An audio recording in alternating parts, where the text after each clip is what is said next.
The deep ocean, filled with the deadly waters, an unforgiving place for anyone that goes near. Creatures such as venomous jellyfish, jaw-breaking sharks, and even creatures unknown to man themselves. There's 3 goals: an enchanted Neptunian armor set, slaying the Wither, and lastly, getting rid of water's most terrifying creature, the Leviathan. Could we survive another 100 days in this world? Watch till the end of the video to find out how it went. Day 1. We started where we left off last time, which was in the end.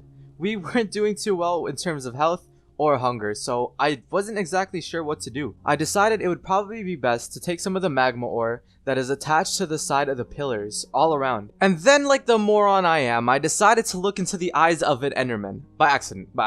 It's by accident, trust me. But don't worry, I know how to deal with these situations. I built up, treated it like a golem in a speedrun, and honestly just went on with my day. I went back to the place that we actually entered from because I saw something that I wanted.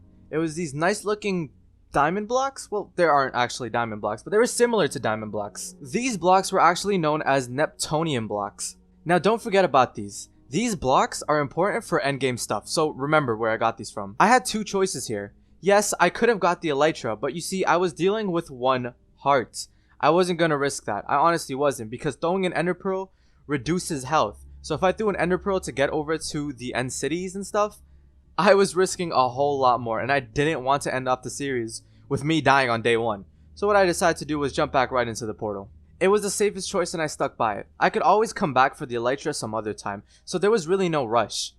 Afterwards, I then tried escaping because I don't quite remember how I got in because it's been a little bit. So what I just decided to do was mine up. Who honestly wouldn't in this situation? But right when I thought I caught a break and I was about to go back into the waters, get some fish, cook it, and eat myself back up to full health, there was lava. Luckily this wasn't in the nether, because if it was in the nether, I would have been dead by now. We blocked it off, and I was wondering, was there a bed of lava above us? But that wouldn't make sense because we're underwater.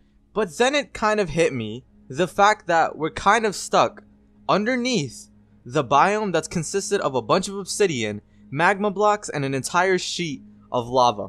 Yep, we were kind of stuck, and I had to think about this one because I did know there was a sheet of lava above us, but it couldn't have been on every single block, right? I was correct. Upon going straight up instead of mining up, I ended up finding a location that didn't have any lava whatsoever. After I made it back up, I decided to swim back towards my base. Days 2 to 5. It went pretty smoothly until I realized I was slowly running out of oxygen, so I decided to take a bit of a detour, collect some more oxygen, and head back up. This honestly happened a couple times because I wanted no situation where I had the lack of air. I was getting back home sound and safe, alright? This was in fact a tedious process that I had to do for a while, but eventually we got back home. Days 6 to 10. Upon entering back into our base of operations, I then realized why I wasn't able to get any of the stuff from the chests, that we had prepared. We probably could have been more prepared for the whole food situation, but I realized we had a flash flood and there was a bunch of sharks in the base. Oh great, perfect. Now we got a bit of a reunion. I slowly crept back into my base. Luckily for us, all the sharks were already gone, and it was honestly just flooded. It took a while for us to get rid of all the water because we didn't have any sponges, so I just used cobblestone. Honestly, just filled it all up with cobblestone and broke it right back. I'm so glad that in my earphones I decided to blast music for this portion, because this took long. Really freaking long. After all of that was sorted out, I wanted to go back into the nether. I looked around some of the chests and noticed that we didn't have any flint or gravel. So I went into the mines, grabbed some gravel, came right back up and made a flint and steel. I did this because we lacked trees. We needed much more, and I wanted to mass produce a bunch of trees. Because honestly, if I continue this series, I'm gonna need a lot of wood. I also took all the dirt that I can possibly scrounge up from everything that I have left over and went into the nether. Days 11 to 15. I went out of my way and started planting a bunch of these trees with torches around it. The reason I put torches is because trees actually need a certain light level to grow anywhere. And yes, they can grow underground, and yes, they can grow in the nether. I saw a couple comments talking about this. Search it up. As long as it has a certain light level, it is able to grow. Try yourselves if you don't believe me. I know that I had a singular tree in the overworld, but the problem with making a tree farm in the overworld is the fact that I needed to clear out a large area of space, because that's the second thing they need. Along with light, they needed space to grow. And so the nether has a bunch of space. Yes, it can all come burning and crashing down on me if just a singular ghast hits it. But listen, okay, we had big plans. Those were just little casualties. Alright? Casualties is what I'll call them. And I'm not even joking. Upon placing these trees, guess what I get attacked with next? A ghast. I get attacked by a ghast. Alright, game. I got you. Luckily for us, it didn't actually hit anything. We managed to kill it along with a bit of quartz that we mined up. The reason I mined all that quartz is because, yeah, the outside of the base looks really good, and the interior of the top part looks really good. Our cave looks horrendous, okay? I wanted an upgrade. I was not messing with the dirt, cobble, and just like cave look that our base even had. I had a little bit of quartz already in the nether saved up, so that made things a lot easier. Day 16 to 20.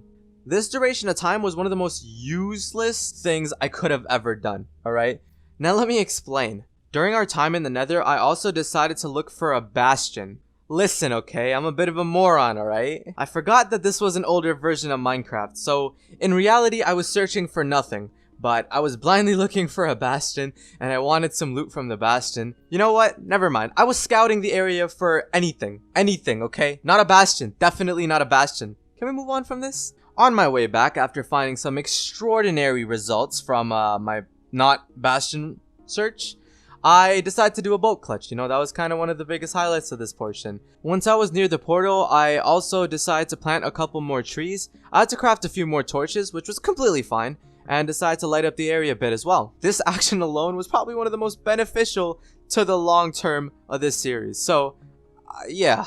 Days 21 to 25. After arriving back at our base, I find out that the tree we planted at our base actually has grown, so I decide to obviously mine that wood, because we needed some more. The tree provided us with an apple. This also helped out a bunch when I got into some late game stuff, so watch at the end if you want to see it in use. After mining the tree, I then decided to start working on the revamped version of the underground cave. This used 2 blocks. The first was obviously quartz that we got from the nether, and the second was smelted cobblestone. Now if you guys didn't know, if you smelt cobblestone you get stone. After putting 4 stone in the crafting grid, you then get yourself some stone bricks. I feel like this was a really nice matchup, so I decided to use those for the walls of the underground area. Not only did I revamp the cave area, but I also decided to revamp the staircase down from the top bit to the bottom bit. I felt like it was really nice. Let me know what you guys think in the comments below. Days 26 to 30. We were missing a few stone bricks and I wanted to put some finishing touches. In order to do that, I just left it smelting in the furnace and realized I needed a bit more food. I was running out of it, and pretty fast. The oceans for some reason that day were looking a little dead. I couldn't find any fish nearby, so I just kept going. Eventually, we ran into another one of the structures that I used as my base, except this was a different type of structure. Instead of having the infrastructure that my one originally had, this one was a bit of an underwater library, filled with bookshelves and ladders. The reason this was actually super good was due to the fact that we had 74 levels gathered up. That was good, because I needed to enchant some of my gear, because honestly, some of the goals on this are extremely difficult. After getting a bunch of the books, we were then ready to keep going. I still needed some food, so I kept going in one direction so I wouldn't get lost into the ocean. I found some outliers from the herd and decided to kill them off and just simply moved on to the next. Eventually we found schools worth of them, and I spent a lot of time just endlessly killing these fish. Alongside this also gave me a bunch of experience, not to mention all the creeper fish we ran into. Plenty of it around. I got all the fish I needed. I need to then smelt it, so I went back to my base. I found that all the stone that I had smelting originally has already been smelted and made them into stone bricks. Afterwards, I put all the fish into the furnace and just waited on that. Decided to then upgrade my enchantment room. Obviously, as you guys probably already saw, from the first 100 days, we created a really disgraceful enchanting room. So I wanted to upgrade it. I wanted to put all the bookshelves in and have a little bit of a design into it. This is what it ended up looking like. I was kind of proud of it. It took a while and I was also testing out a bunch of different styles, but eventually I was sufficed with what I had. The roof of the cave was still untouched and I had to think of a block that I could use for it. I was thinking at first I could just make the quartz into slabs and use that, but I then decided to change my mind, went back into the chest and got some iron slabs. A little bit of a heads up because a lot of people were saying, hey, why didn't you use the iron blocks that you can find all around the world with the structures that spawn, turn it into iron and use that as a resource?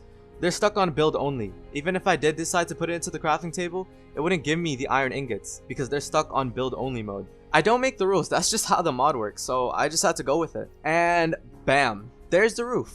I also need to upgrade the floor, but I didn't know what material to use for this either, but eventually ended up using endstone. Now, if you guys didn't know, the blocks that you can find within the end itself, if you put that in a 2x2 grid, then you'll get yourself some endstone. I decided to make that into slabs and use that as the floor. I thought it was a pretty nice touch. We ran out of iron slabs for the roof, so I went out back into the ocean to get some of that. It took a little bit, but eventually I did find a place that was broken down and took a bunch from there and came right back. This new base of ours was looking pretty good. I was sufficed with it. I didn't really want to dwell too much time within the building process of it in general, so then I decided to move on. Days 36 to 40. Any tree that I found there still standing up, I decided to break it and collect the saplings from it. I also looked around for a bit. I wanted to find some more places where I can extend our tree farm so we can get more trees just in general. But I also came to the conclusion that, we actually need to be in the nether for the trees to grow. Because if you're not in the chunk, they're not gonna grow. And we get attacked by another ghast. Look at the chances, right? Look at the chances. I'm basically a gas magnet. Now, I'm not sure if this is a good thing or a bad thing, but it's something. I had to spend a little time in the nether, so I gave the trees a chance to grow. What I ended up doing was simply collecting a bunch of glowstone. I wanted a different source of light because the torches honestly were not cutting it for me. Not to mention if another flash flood did happen and took all the torches again, there was also a chance that other underwater mobs would spawn, and I didn't exactly want that. On my way back, I also decided to mine a bunch of the trees, and after making all these trees, guess what I decided to use the wood on? Doors. I decided to use it on stacks of doors. Alright, no, but all jokes aside, I made these for a very important reason. We were gonna get one of the goals out of the way. I wanted to kill the Guardian, so we had to find ourselves a monument. We were just simply gonna use the door strap because I only had one oxygen filter, and that isn't enough to suffice me through that entire trip. But Adrian, why don't you just bring the oxygen tank with you? Well, I did, but then realized that haste was gonna be a problem. If I ever placed it, that thing was gonna stay put until I kill all 3 of the Guardians, okay? Because we get haste, and haste makes it so we can't mine that fast, and that was a problem. Days 41 to 50. We were ready to get going. I decided to leave the base in search for the monument. I haven't exactly come by one yet, so that was a little bit of an issue and a bit of a concern because I had no idea how rare the monument even was.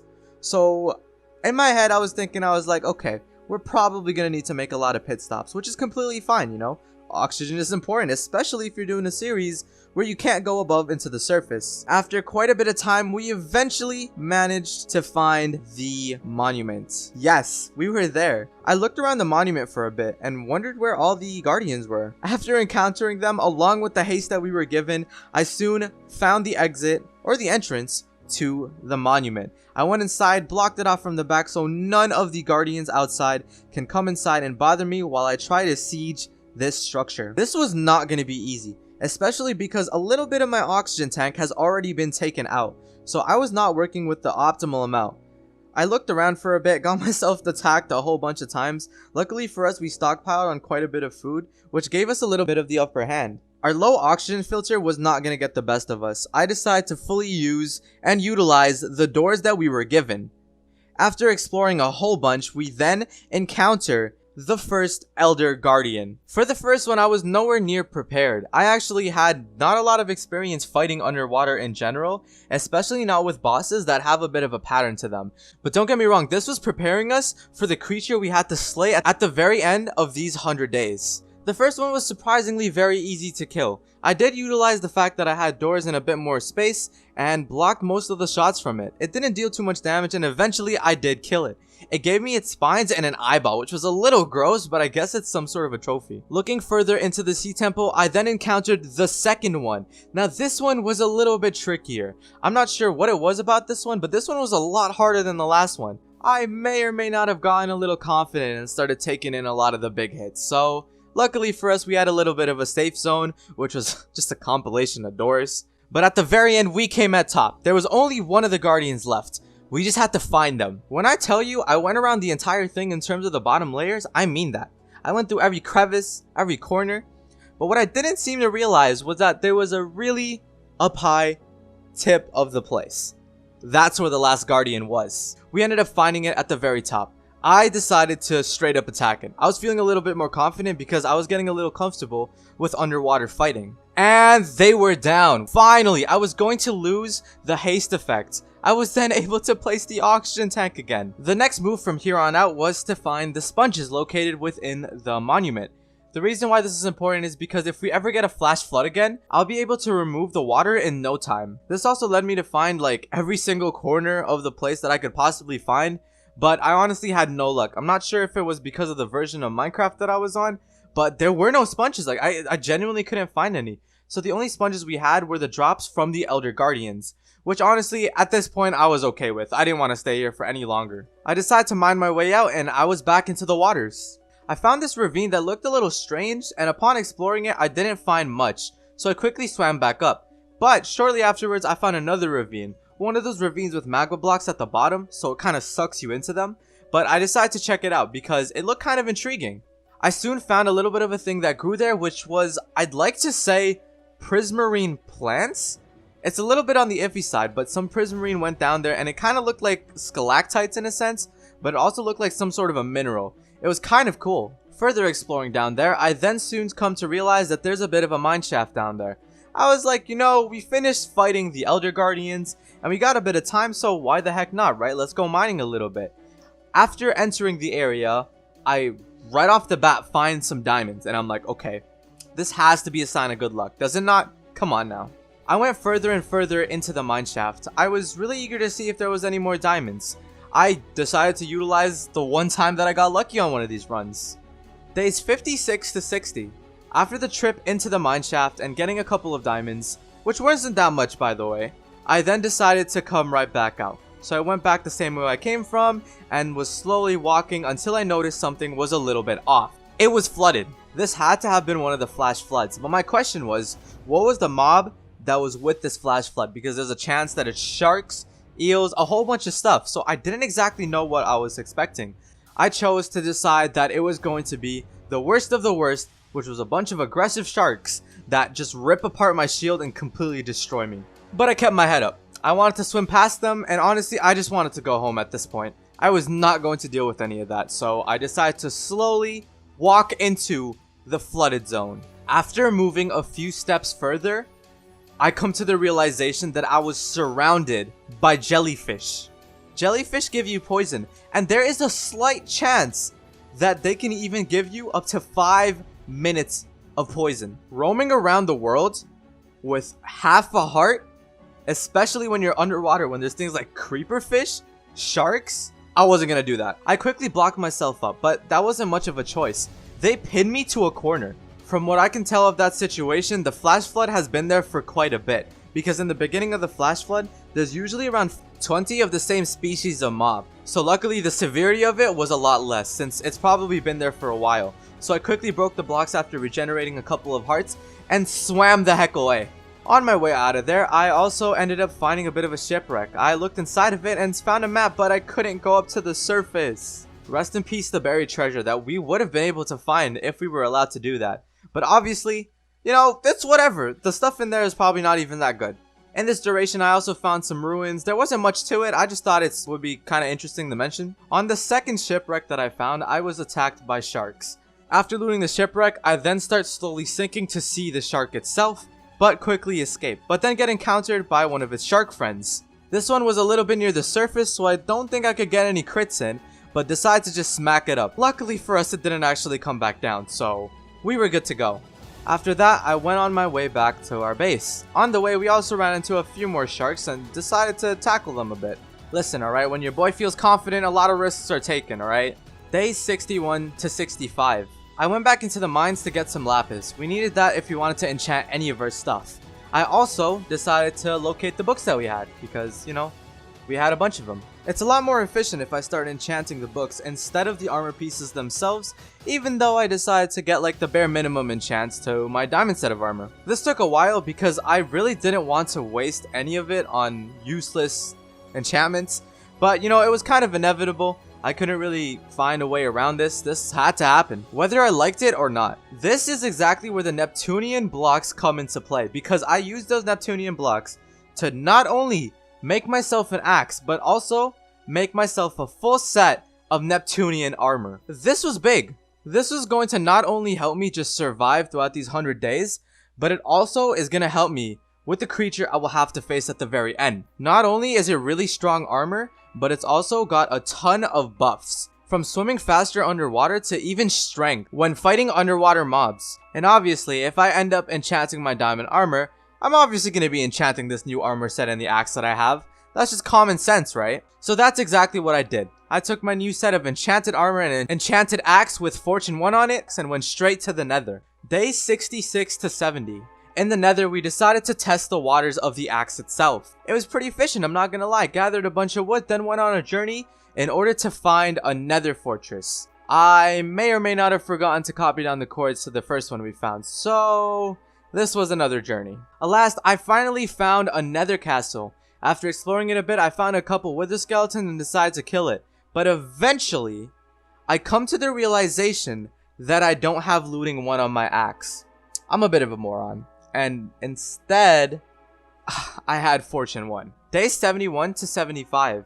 After realizing the slip up that we did, I went back to the base because I still had some books and I had a decent amount of levels, so I was going to give that a shot. Whether it was creating a bunch of wooden swords to even creating some iron swords as well, which was a really inefficient way to use my iron, I ended up with nothing. There was nothing that I needed. Everything that I got was very pointless. I did end up upgrading a couple of my stuff, but nothing too crazy. We weren't getting looting, and I don't think I had the luxury of spending enough time in the Nether to get those levels back just so I can get another chance. So I decided to just head back over to the Nether castle. This process took a while before getting my first wither skeleton head. My chances to getting one of these was honestly atrocious, and the fact that I managed to get one was incredible in itself. Despite the odds and the chances not really being on our side, I decided to keep going because I really wanted to kill the wither in this run. Fast forward a bit, and day 76 to 85. So during this time frame, I waddled around the fortress like the looting swordless person I was. I found quite a few wither skeletons. I also did a bit of research on this, and apparently,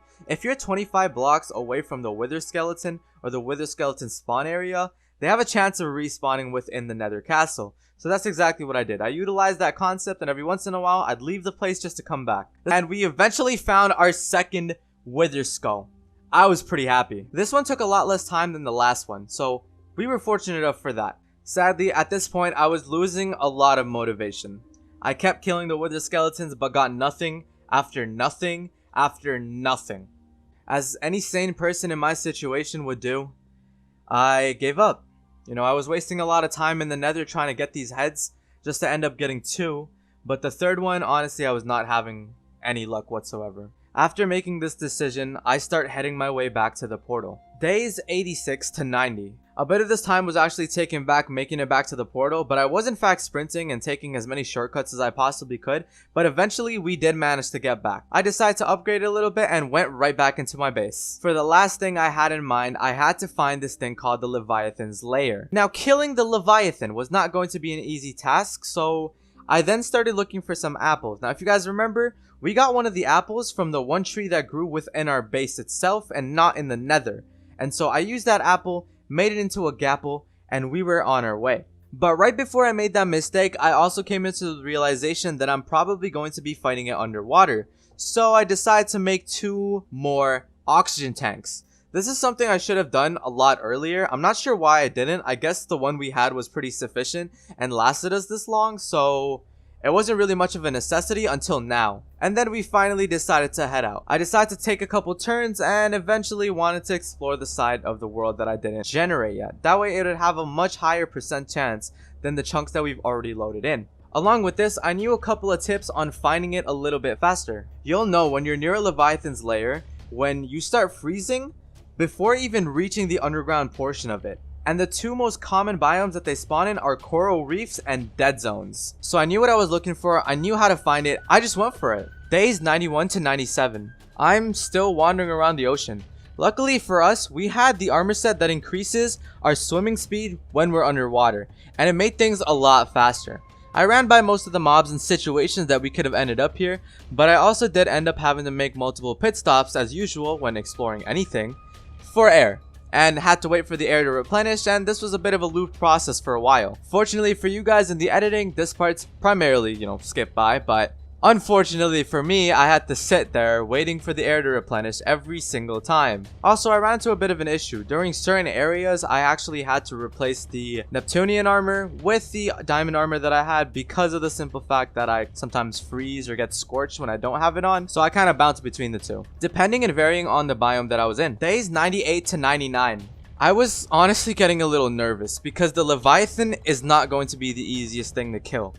Not only this, but it's in its element, the water. I was in the disadvantage, but luckily on the 98th day, I managed to find its lair. How did I know, you might ask? Well, it was a lot more apparent than I expected it to be because there was a Nautilus shell that was activated right above it to keep the layer safe or something. I'm not really entirely sure, but I wasn't complaining because if it wasn't for that, I would have completely swam by it. I decided to place a door right on top of it. That way I'd be able to replenish a little bit of my air right before I go in to attack it. I've never been in one of these and have never fought the Leviathan before. All I really know about it is that it exists in its lair and wouldn't be the best idea to let it go because if it's just loose in the ocean, goodbye fish. Goodbye my main food source. I found a little opening and decided to enter. Within the layer, to my surprise, was actually not flooded. There was a little bit of water on the ground floor, but besides that, it was pretty open. From what I can tell, I think there was even a rib cage in there. Beyond that, it was a little blurry and it was kind of hard to see. It was probably because it was raining outside, or maybe that's just the effect that the place gives off, but it was very hard to make out as to what anything was. Luckily for me, there was a torch upon entering that I decided to grab. There was also a lantern that was around there, but I couldn't bother with that. I was just gonna stick with the torch. Prior to angering the boss, I also decided to make a bit of a safety shelter in case anything goes wrong. With these types of things, there's a lot of things that can go wrong, and I wasn't gonna die. I've survived almost 200 days worth of this. I was not gonna let some dumb Leviathan get me killed. After the safety shelter was intact, I put a piece of glowstone in front of it to indicate that that's exactly where it was. I was a little happy because I honestly thought that we were gonna have to fight this thing underwater, and to find out that there's barely any water here in general, I could probably treat it like an iron golem like I do with a lot of mobs and kill it off that way just to be safe because again, I don't want to die. But that would also mean that some sort of functionality within the Leviathan would allow it to move on land, which was kind of terrifying to think about. At the very end, I found this thing that seemed to look like it was a bit of a trident. What the heck was that? Shortly after ending up there, the room flooded. There was a huge noise that emitted and the battle has started. The Leviathan was in the room with me. When I say that we were down to half a heart, I meant it. Everything was going wrong. I'm not even sure how many hits on it I got. This axe was really overpowered, so the fact that it's not dead yet, I was a bit worried. Luckily for us, we managed to escape through the safety shelter that we made in the very beginning. I knew it would come in handy. I quickly started to eat and regenerate some of the health that I lost. In the midst of all this, I also decided to make a shield. I'm not sure why I didn't make one in the beginning. That probably would have been a really good idea. Days 99 to 100. This was it. I didn't have a lot of time. I need to get this fight over with. My shield was actually very effective and blocked a bunch of the shots, though the durability was slowly decreasing. In the midst of all this, I also ran out all of my heating pads, so we were not able to cure ourselves from freezing anymore, which was a little bit of a setback. And the Leviathan is now dead. It was over. Shortly afterwards, the entire room had gone back to normal. All of the water that flooded it was just completely gone. And so I went up to the trident and searched for anything because I didn't see the Leviathan drop a single thing. So upon approaching the trident, I then come to find that it dropped a thing called the Dragon Soul Crystal. I had no clue what this did, but in all honesty, I didn't care. We made it. I really wanted to end off days 100 to 200 back at our base, but we didn't have enough time to do so. So instead, we decided to just stick around here. Now, I know we didn't get around to killing the Wither. We only had 2 skulls and I was missing a third. Hopefully, if you guys did enjoy, we can create a part 3 of this. And all you gotta do for that is hit that subscribe button, drop me a thumbs up, basically letting me know that you guys enjoyed it. And that's it. That's how I survived days 100 to 200 underneath the water. Oh, you're still sticking around. Well, the details for this is basically we implemented a couple more mods into the mod pack. As you could probably already tell, that's kind of why I went to the new chunks and edited a couple of the config files. But besides that, we really didn't do much different. And if you guys have any questions, feel free to drop them in the comment section below. Peace.